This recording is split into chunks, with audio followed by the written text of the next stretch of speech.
আসসালামু আলাইকুম, সবাইকে শুভেচ্ছা। আজ আনারস মাখাবো বা আনারস বানানো যে যেভাবে বলে। দেখতেই পাচ্ছেন কতটা লোভনীয় হয়েছে, অসম্ভব মজা হয়েছে।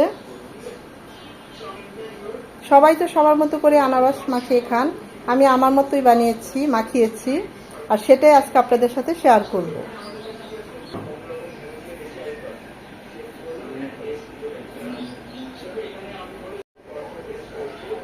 আনারস মাখাবো সেজন্য এখানে দুটো আনারস নিয়েছি। এগুলো আমাদের দেশি আনারস, আর একটু বড় বড় সাইজের ওই আনারসগুলো আছে, ওগুলাও মিষ্টি হয়, এগুলাও প্রচুর মিষ্টি হয়, খেতে অত্যন্ত সুস্বাদু, একদম টসটসে পাকা। দেখুন আনারসগুলো এখন ভালোভাবে ছিলে নেব। আমরা দোকানে মামাদের যে আনারস মাখাটা খাই, আজকে ঠিক ওইভাবেই এই আনারসটা মাখাবো। এখানে আমি দুটো আনারস নিয়েছি, আপনারা চাইলে একটিও নিতে পারেন।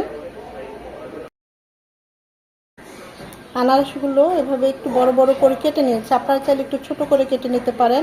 আমি দেখার সৌন্দর্যের জন্য একটু বড় বড় করে কেটে নিয়েছি। আনারসের মাঝখানে যে শক্ত অংশটা সেটা ফেলে দিয়েছি, আপনারা চাইলে রাখতেও পারেন। আমার কাছে আর কি ভালো লাগে না শক্ত অংশটা, তাই ফেলে দিয়ে এভাবে করে কেটে নিয়েছি। দিয়ে দিব বিট লবণ স্বাদ মতো, চিলি ফ্লেক্স, সাদা কালো মরিচ কুচি,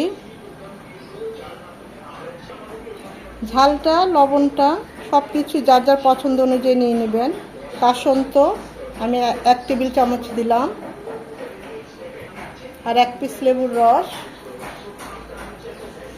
নাও দিতে পারেন, স্কিপ করতে পারেন, তবে দিলে টেস্ট খুব ভালো আসে আনারস মাখায়।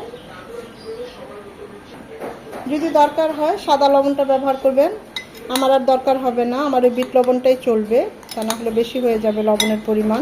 চেষ্টা করবেন বিট লবণটা দিয়েই এই আনারস মাখাটা করতে, খেতে অসম্ভব ভালো হয়, টেস্ট অনেক গুণ বেড়ে যায়।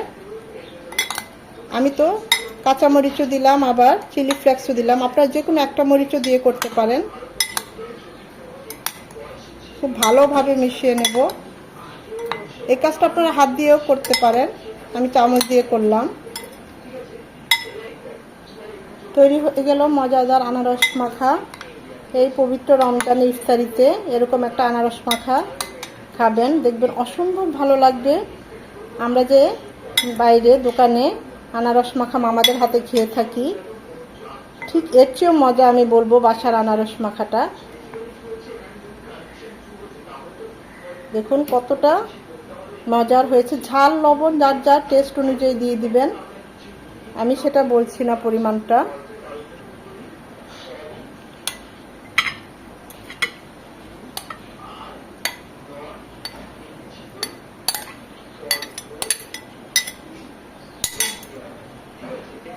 আচ্ছা, এখানে চাইলে আপনারা আচারের তেল বা আচারও দিতে পারেন, সেক্ষেত্রে আনারস মাখাটা বেশ ভালো হয়। এই একই রেসিপিতে আমি আচার দিয়েও আনারসটা মাখিয়ে দেখেছি। এটা আমের আচার, যে কোনো আচার বা আচারের যে কোনো তেল নিলেও হবে, সেটা দিয়ে আনারসটা মাখিয়ে খাবেন সাথে এইভাবে বানিয়ে, এত টেস্ট হয় দেখবেন যে ভুলার মতো না। এইভাবে আনারসটা মেখে খেলে মনে থাকবে অনেক দিন। এটা আমি হাত দিয়ে মেখে নিচ্ছি, যেহেতু আচারটা মিশছে না। আচারের ফ্লেভার আর আচারের যে টেস্ট সেটাও এই আনারস মাখায় মিশে গিয়েছে, দেখতেই পাচ্ছেন অত্যন্ত লোভনীয়, অত্যন্ত টেস্টি। এভাবেও করে খাবেন, যে কোনো আচার দিয়ে বা আচারের তেল দিয়ে এভাবে আনারসটা মেখে খেলে দেখবেন একদম ভুলার মতো না এই স্বাদ। এইভাবে তৈরি হয়ে গেল আরেক ধরনের আনারস মাখা।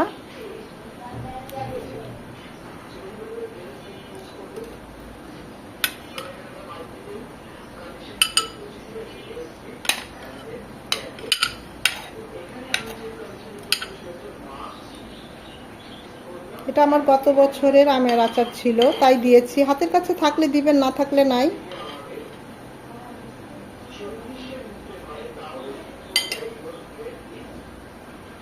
রেসিপিটি ভালো লেগে থাকলে লাইক কমেন্ট শেয়ার করে দিবেন, আর এভাবে আনারস মাখিয়ে ইফতারের পরে খেয়ে দেখবেন অনেক ভালো লাগবে, এইটুকু বলতে পারি।